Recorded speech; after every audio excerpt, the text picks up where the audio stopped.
சென்னை அண்ணா பல்கலைக்கழக மாணவி பாலியல் வன்கொடுமை செய்யப்பட்ட சம்பவம் தமிழகம் முழுவதும் பெரும் அதிர்வலைகளை ஏற்படுத்தியுள்ளது. இது தொடர்பாக எதிர்க்கட்சிகள் கடும் கண்டனம் தெரிவித்து வரும் நிலையில் ஒருவர் கைது செய்யப்பட்டு விசாரணை நடந்து வருகிறது. இந்த விவகாரத்தில் உயர்கல்வித்துறை அமைச்சர், காவல் ஆணையர் உள்ளிட்டோர் விளக்கம் அளித்துள்ளனர். இந்த சூழலில் மாணவி வன்கொடுமை செய்யப்பட்ட வழக்கை சிபிஐ விசாரணைக்கு மாற்ற கோரி அதிமுக வழக்கறிஞர் வரலட்சுமி சென்னை உயர்நீதிமன்றத்துக்கு கடிதம் அனுப்பியிருந்தார். மேலும் உயர்நீதிமன்றம் இந்த வழக்கை தாமாக முன்வந்து விசாரிக்க வேண்டும் என்று வழக்கறிஞர் கிருஷ்ணமூர்த்தி முறையிட்டார். இரு வழக்கறிஞர்களின் முறையீட்டையும் அதிமுக வழக்கறிஞரின் கடிதத்தையும் ஆய்வு செய்த நீதிபதிகள் தலைமை நீதிபதியின் ஒப்புதலின்றி வழக்கை எடுக்க முடியாது என தெரிவித்தனர். இதனை அடுத்து அதிமுக வழக்கறிஞர் வரலட்சுமி, பாஜக வழக்கறிஞர் மோகன்தாஸ் தரப்பில் பொதுநல வழக்குகள் தாக்கல் செய்யப்பட்டன. இந்த மனுக்கள் உடனடியாக பட்டியலிடப்பட்டு நேற்று மாலை விசாரணையும் நடைபெற்றது. அப்போது மனுதாரர் தரப்பில் ஆஜரான வழக்கறிஞர்கள் வழக்கு தொடர்பான முதல் தகவல் அறிக்கையை காவல்துறையினர் வெளியிட்டது சட்டவிரோதம் என்றும் இதை காவல் ஆணையரே ஒப்புக்கொண்டுள்ளார். எனவே சம்பந்தப்பட்ட காவல்துறையினர் மீது நடவடிக்கை எடுக்க உத்தரவிட வேண்டும் எனவும் வாதிட்டனர். மேலும் இடைக்காலமாக முன்னாள் நீதிபதி கண்காணிப்பில் சிறப்பு புலனாய்வு குழு அமைத்து இந்த வழக்கை விசாரிக்க உத்தரவிட வேண்டும் என்றும் வாதிடப்பட்டது.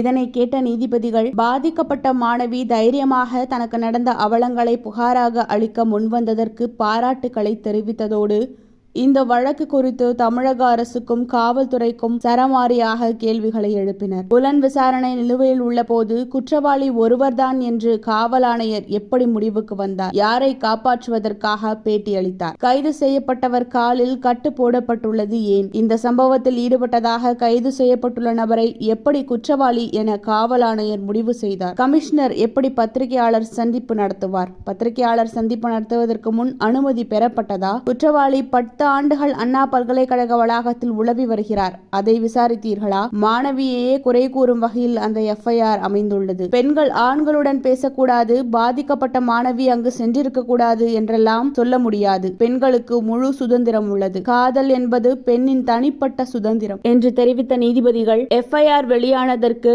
யார் பொறுப்பு? இது தொடர்பாக விரிவான அறிக்கையை அரசு 28ஆம் தேதி தாக்கல் செய்ய வேண்டும். மாணவிகளின் பாதுகாப்புக்கு என்ன நடவடிக்கை எடுக்கப்பட்டுள்ளது? நிர்பயா நிதி எவ்வாறு செலவிடப்பட்டுள்ளது? பல்கலைக்கழக விசாகா குழுவில் எத்தனை புகார்கள் வந்துள்ளன என்பது குறித்து பல்கலைக்கழக நிர்வாகம் அறிக்கை தாக்கல் செய்ய வேண்டும் என கடுமையான அதிருப்திகளை தெரிவித்தனர். தொடர்ந்து நீதிபதிகள் பேசுகையில், காவல் நிலையத்திற்கு மக்கள் வருவதற்கே பயப்படும் நிலையே உள்ளது. பத்திரிகையாளர்கள் தவறாக செய்திகளை திரித்து வெளியிட்டு விட்டதாக கூறக்கூடாது. அரசு அதிகாரிகள் நேர்மையாகவும் வெளிப்படைத்தன்மையுடன் இருப்பதில் என்ன சிரமம் உள்ளது என்று கேள்வி எழுப்பினர். இந்த வழக்கு தொடர்பான எஃப்ஐஆரை 14 பேர் பார்த்துள்ளனர். இணையத்தில் முடக்கப்பட்ட எஃப்ஐஆரை எப்படி பார்க்க முடியும் என நீதிபதிகள் கேள்வி எழுப்பினர். சிட்டிசன் போர்ட்டலில் இருந்து 14 பேர் எஃப்ஐஆரை பார்த்துள்ளனர் என தலைமை வழக்கறிஞர் PS ராமன் பதிலளித்தார். மேலும் எஃப்ஐஆரை காவல்துறை கசிய விடவில்லை, இது தொடர்பாக விசாரிக்கப்படும். எஃப்ஐஆரை கசிய செய்த 14 பேருக்கு எதிராக விசாரணை நடைபெற்று வருகிறது என்று பதிலளித்தார். எஃப்ஐஆரை பதிவிறக்கம் செய்தவர்கள் யார் என்பதை கண்டுபிடிக்க வசதிகள் உள்ளது. புகார் அளிக்க காவல் நிலையத்திற்கு வருவதற்கு மக்கள் பயப்படும் நிலைதான் உள்ளது என நீதிபதிகள் தெரிவித்தனர்.